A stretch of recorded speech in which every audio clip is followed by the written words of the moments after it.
while I was thinking about this question, I kind of realized that it's kind of hard to define this arbitrary progress in the world that we live in because everything is so modernized, digitized, wireless. And while we do have things like Twitter and Facebook and the website I said earlier, Newsr, shows us how more and more content is being put online, and that's how we're getting our news.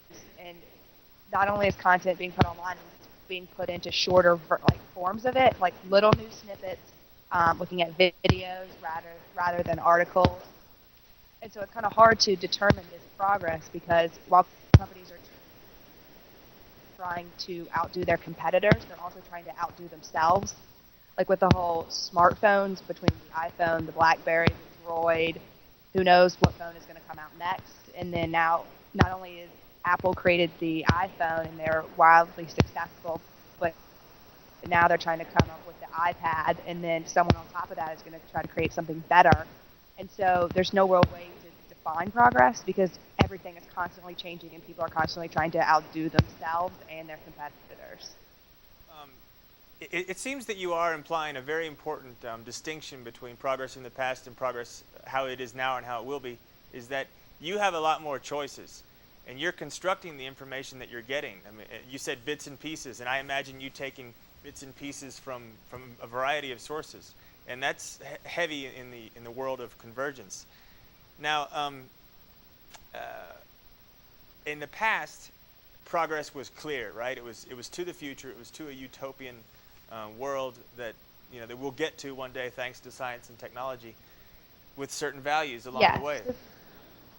Because in the past, history was or things happened more slowly. There was more slow progression. So you saw that slowly we went from newspapers to magazines to the internet, and now everything's happening all at once. And Facebook came out, 5-10 years ago, and who knows where it'll be in 2 years from now. I mean, there may be something that's even more popular, better, faster than Facebook.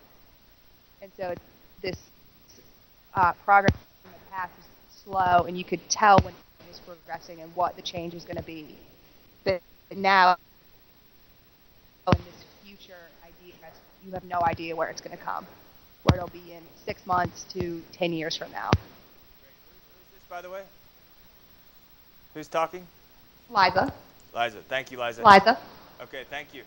I would also say that, in the past you had more time to reflect, whereas now we have more time to choose. That might be another distinction that you're making. Take a look at the image here of the cell phone and the landscape. Okay, we have here a flat and a converged world in this moment here. We're watching it. We have a guy enjoying nature. He's taking a picture with his cell phone, and he's going to immediately send it to whoever he wants, I imagine. So he's having a connection, an instantaneous connection. He's bringing time and place together, and he's bringing it together, and it's like an atom explosion or something. So here we have flat and convergence happening in many aspects of life. We have technology, recreation. We have, there's the image of the metamorphosis where he's caught between two worlds, right? He's a monster, but he's still what's the guy's name? Gregor? I don't remember. Gregor Samsa, I believe. Let's call him Kafka. Kafka, yeah, that's his face, with the apple in his back. Yeah. Change is definitely a part of his life, and your response, Liza, is suggesting that change is so a part of your life that it's hard for you to define it. It's like my favorite example. I know that there's a piece of metal right here in my glasses, but I can't see it. I just know it's there. I can't describe it. And you have to trust it. It's there. And I totally trust it. That's right. That's right.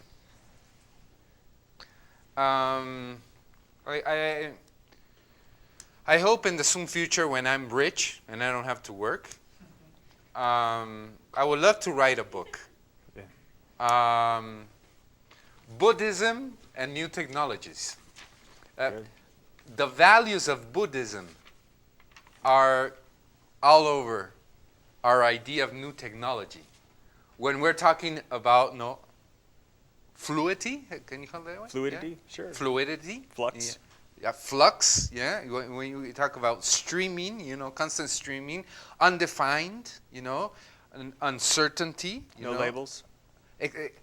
We're not talking about a Christian view. We're talking about a Buddhist view of life, you know? So, I mean, it's much easier from a Buddhist approach or the Buddhist way of looking things, you know, to understand what's happening today and not feel what you and me feel at the middle of the night. You know, where is all this going to be, you know? Let's try to be more Buddhist, and I think we can see much clearer the picture. Yeah, commenting on that, thank you.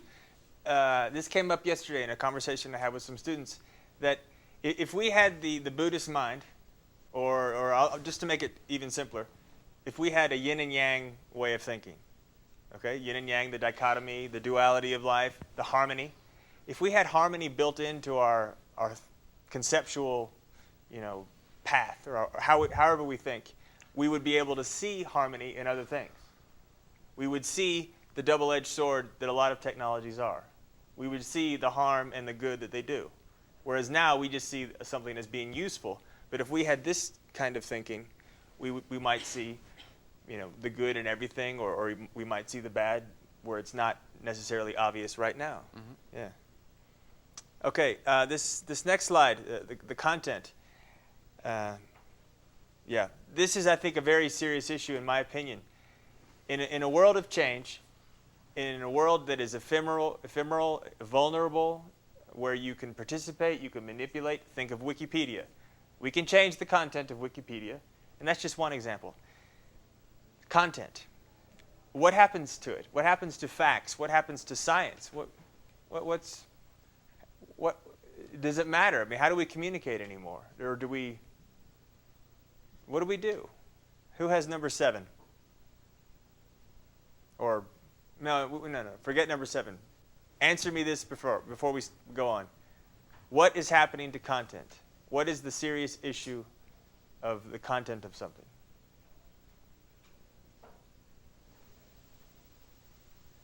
What can we do with it? Do we let it go under the bridge? Do we take it as valid? Do we take everything as valid? What can we do? It's not very practical if content can be changed. Any thoughts on that? I think it's harder to.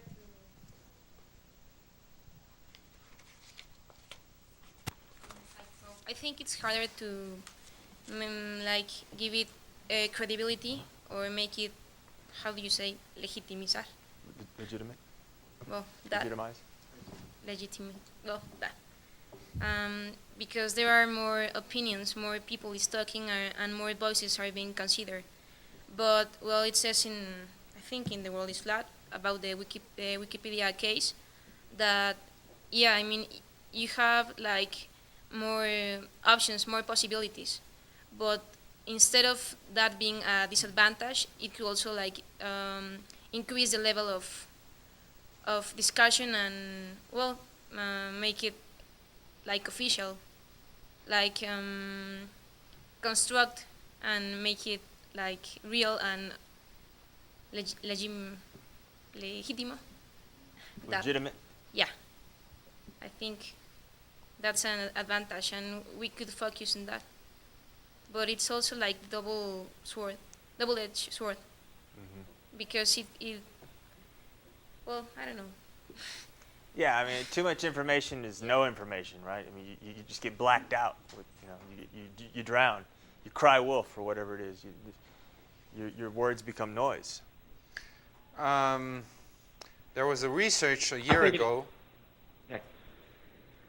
There was a research. I'll just say this really fast. There was a research last year showing that the mistakes of Britannica Online, the best encyclopedia of the world, and Wikipedia, the difference was not much. Talking about quoted articles. Mm-hmm. When they're quoted articles, they become, tested each other, and there was not much difference when we're talking about mistakes between one source and the other.